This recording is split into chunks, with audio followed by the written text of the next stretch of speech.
I've been flying commercial cargo planes for nearly 20 years, and something happened to me in 2021 that I can't shake off. I was on a late night flight from Denver, heading to a small airstrip in the Nevada desert. It was pitch black outside, and the only light was from my plane's landing lights.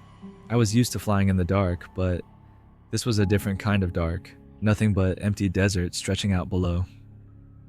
As I was approaching the airstrip, I spotted something unusual in the distance. It wasn't on my charts, so I thought it might be an old hangar or something. I decided to check it out.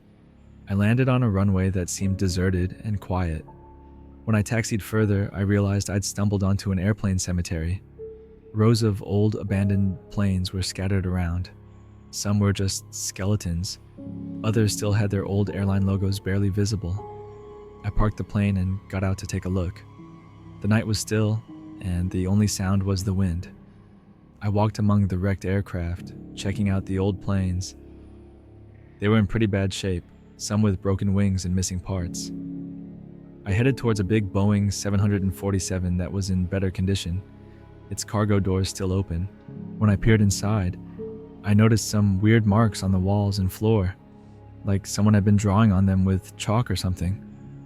I was about to get a closer look when I heard a clanging noise, like metal hitting metal, coming from somewhere nearby. I felt a chill run down my spine.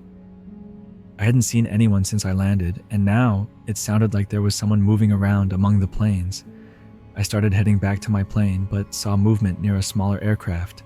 There was a guy working on something, dragging tools around.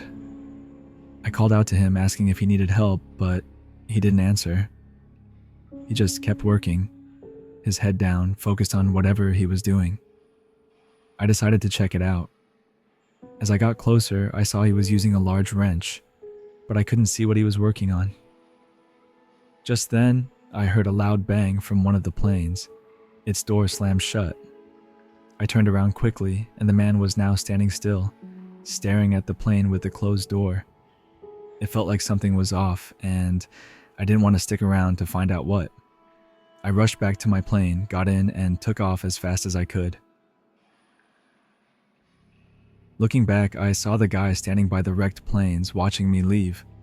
I could barely make out what he was holding, but he seemed to be waving something.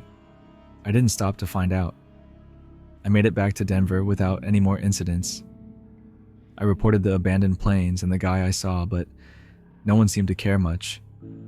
They said it was probably nothing, just a random guy messing around. But I still wonder who he was and what he was doing there. Since then, I've always been wary of landing at places like that.